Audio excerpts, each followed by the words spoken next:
Yeah, you know what? I actually did notice that. I didn't see the cross on his mask, which is pretty traditional for Rey Mysterio. Is always to have that cross all over his gear too. And I also noticed he changed his ring gear. He was wearing more of like a Bret Hart style singlet, and his pants said "GOAT" on it, which kind of seemed like I felt like a ripoff towards Chris Jericho, if you ask me. Yeah, he's got I think his new catchphrase is GMOAT, greatest mask of all time. So it's supposed to be like G-mote, kind of like that's why he's got the logo. It's G is logo for the mat, which is like shaped like an M, and then OAT. So he's thinking I don't know if it's the last year or two. Yeah, he's going as the greatest mask of all time. I think is what his moniker has been on some of the other feds that he's been in since he returned to WWE. But yeah, nice. You don't allow him to wear the cross on a mask. I get that because the hate towards Christians out there. But he's got a big rosary tattoo on his chest that's not covered up either. So I don't really know. They can't do anything about that. So I don't see they probably told him to tone it down. Don't put it in their face. In their face. But that's part of his beliefs, and right. If you're bringing him in and he's there. So was there any controversial stuff not to change the subject here a little bit, but was there any controversial stuff that happened before we get into too much about the events that happened during the pay-per-view? You mean like going into it? Well, no, not the whole going into it, but as far as like during the show itself, did anything strike you guys as odd other than Kane's mask falling off? Which again, we already know what Kane looks like. He's a damn governor somewhere else, so it's not like it's a big mystery. But we already know he's bald too. So they keep giving him hair, and it's like, dude, he's bald. We already know he's bald. We've seen him. He's a governor.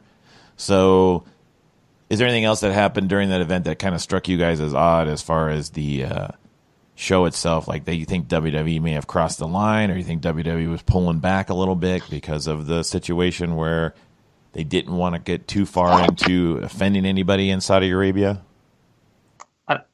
I don't know about that. I'd say more like it felt like mostly when you book those tournament pay-per-views, it's like Vince hasn't been able to do a good like King of the Ring or Best of the World, I guess whatever it is now, shot at CM Punk, whatever.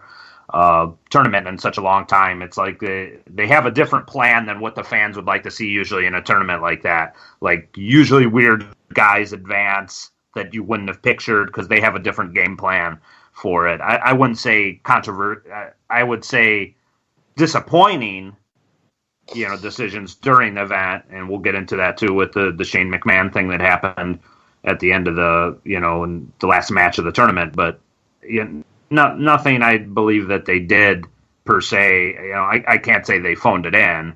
I want to say that even if they didn't want to be there, I just feel like maybe, and Ramrock might agree with this, is maybe their decision makings weren't maybe what the fans wanted to see personally. But I think all things aside, I would say most of the people wanted to probably just get in, get out to get away from the controversy, because I'm pretty sure most of the wrestlers who are inundated with tweets all day from fans, good or bad, were probably giving them a hard time about this.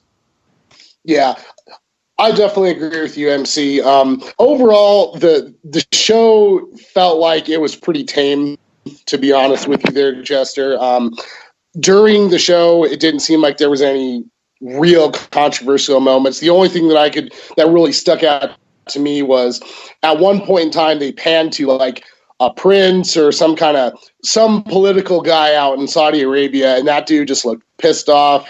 He looked like he didn't want to be on camera. He wasn't smiling. He definitely looked like he didn't want to be there. That was a little awkward, but they really quickly pulled the camera off of him. Besides that, no, the show overall seemed pretty tame. Did they when you say they panned to the guy and he looked like, was he like sitting in a throne and there's like tigers around him and stuff? No, he was actually like sitting like in the crowd. I mean, like not like surrounded by fans, but he was probably sitting down. You couldn't really see who he was surrounded with, but there was definitely like fans in the background and stuff. So it wasn't like he was by himself. Did they have It was their obligatory thank you, I think, to him, and then they Yeah. just like Rock said, they quickly moved on from it. Did they have? Yeah, he clearly didn't want to be on the camera. Did people do posters and stuff there too? Did they write in like Saudi Arabian writing and stuff? Were the posters not written in actual English, or were they written in like scribe? I want to say the fans were actually really into the catchphrases. The fans are rabid for it. You could see the ovation was huge. It felt like like the WrestleMania in Phoenix. I used that as an example. I think that was 2010. It reminded me a lot from the set there. I mean, the set was differently shaped, obviously, from the entranceway, which was actually pretty cool. But like everything around it for a stadium show like that felt a big deal, and the fans were into it. It's just, I think, from the sense of, from a WWE standpoint, I think they wanted to just get away from the controversy. So let's just get this done and reset where we're going from there. But it definitely still had the big field. The only thing bizarre is the amount of thrown big couch seats that are in the floor seats for the officials, which is pretty funny. I noticed that too. But other than that, it visually, strikingly visually, the show looked cool. And normally under the like greatest Royal Rumble circumstances, that felt like a gigantic show.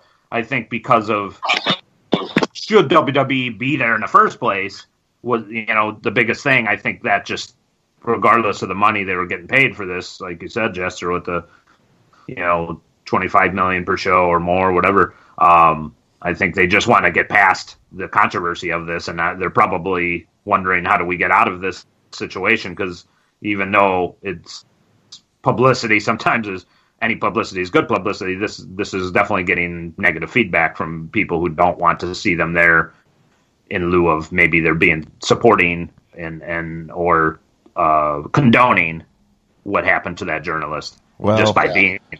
So reading, not true, but reading Muscle and Fitness, out of all places, that reports on the WWE, they reported there were some negatives for this whole event.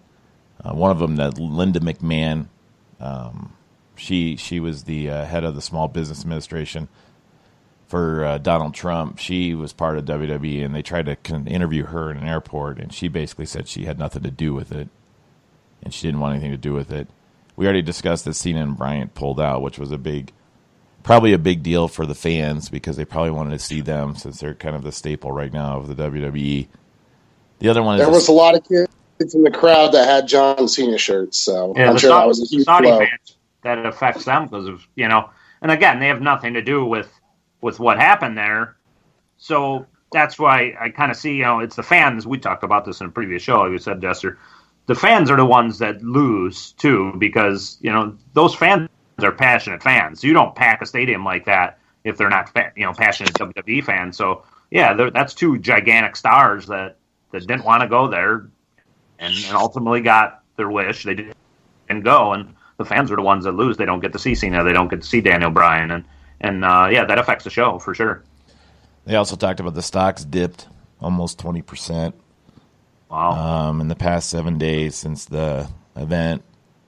And then there's a lot of people took to Twitter, which who cares, but discussing the fact that, people pulled out and all that stuff. I think they discussed the whole, like you said, you'll get into it with the Shane McMahon issue. And overall, like I said to you before, it's probably not ideal that they win after this whole horrible situation happened over there, but in the scheme of things, it's money. It's money that drives businesses. It's money that drives people to entertain, and I mean, it sounds like it's money that's driving this event. So if people can't actually see that, and they're sitting there wanting people to have a conscience and say like, "Oh, don't you care?" The same thing would go for me as if something was to happen to anyone else. Let's say something happened to the wrestlers over there. I'm not too sure if it was that during the offside of the event. I'm not sure that they would still pull out from doing future events there, just because of the amount of money that's being thrown at them to run it. So yeah, with what you just said too about this $450 million deal, the show is going to go on. We're going to continue to see shows in Saudi Arabia. There's no doubt about it. Well, and like you guys said, you said that there's a lot of people that were there supporting it. It looked like it had a good pop. It was huge. The crowd, the pictures, everything looks just like a regular WWE event. It's like they were in the middle of an arena with tigers and people standing around with fans, and then there's just things going on that's unusual. It looked like a regular event, and so the WD put some money into it to make it work and make it so it still is recognizable for those who are watching it in other parts of the country, especially here. And so I didn't think it was visually. It looked like a WrestleMania by far. Yeah. Visually, it looked like $1 million. So there's no pun intended. That's it's millions being spent into the event. But it looked visually. I think probably the empty feeling was it just the controversy kind of probably took the wind out of this event sale, which should have been a lot bigger. And probably would have been, given the circumstances. It just kind of felt like, pageantry on the outside and then just like kind of hollow on the inside, unfortunately, when the event got underway, as we'll talk about. Yeah, I would have to agree. I mean, they spared no expense on pyro. It seemed like every superstar got massive pyro every time they came out. And the pyro was really, really cool. I mean, that was big money right there alone. Yeah, because they've pretty much eliminated pyro from stateside from everything, for costs, not to mention the times that Undertaker has been lit on fire accidentally from WWE mishaps. But yeah, the danger probably to a lesser extent, but just the cost to do them during the intro of Raw and stuff, they've cut that completely out of their broadcast on a weekly basis. It's probably the Undertaker's. His hair has always looked really greasy, so he's probably got a lot of hair product in there, and it's just flammable. So maybe he needs to take a little more. What? When you cue the flames as the guy standing right over the what you would call the Inferno outlets or whatever that would be, I wouldn't want to be that guy when the Undertaker comes back through the curtain. I forget how many degree burns he had when that Elimination Chamber match happened, but his whole chest was beat red when he got lit on fire at that event. If you guys remember that one, that was that's definitely awesome. Frightening. Yeah, he's pouring water all over himself inside the pot, and he's all red, and definitely that was How many times do you think Goldberg was burned when he was standing in the middle of his little pyrotechnics? He's standing and he's breathing in the smoke and then breathing it out. How many times do you think his body was kind of burned up? He probably hurt himself more headbutting the door on his entrance in the back. He spoke a little bit about the pyro. He'd say he'd have little burn marks in his trunks and things like that. But I think he hurt himself more. When he made his big comeback, he actually said he knocked himself out, hitting his head on the locker room. Slurring his promo because he headbutted the door too hard. Yeah. I think it'd be funny. I think it'd be funny if that door. It's that door over there. It's the hollow one. And he went over to a solid one. It was and just collapsed to the ground. And then they had to bring in someone else. Someone's just waiting in the back like a relief pitcher. Goldberg's down. bring in Lashley. That's a case of probably a little too much untamed intensity there. Well, did you ever see the one with not to change subjects because we're gonna go into another episode of this to discuss the matches. We'll break. Did you ever see the one with what was that big guy's name? Is it Titus or something when he was running to the ring and he tripped and fell? Oh yeah, that was the greatest Royal Rumble. That was actually I couldn't stop laughing when I seen that. And people were like, "Dude, don't laugh at him. He was probably scared." And I'm thinking he probably was hoping he wasn't going to ram his head into the ring down there and smack himself unconscious and just lay there underneath the apron. Probably the funniest intro you probably will ever see in your life. If you guys, whoever's listening to this, if you have not seen that, you need to watch that. Find it, YouTube, WWE Network, wherever you need to. Greatest Royal Rumble, the entrance from Titus O'Neil is one of the funniest damn things I think I've ever seen. I think it goes up with that one, and then the Barber, the Beefcake show from way back in the 80s when whoever that was that ran to the wall and fell on the ground and his helmet fell off. Oh, do you remember that intro? Oh, Shockmaster, that was WCW.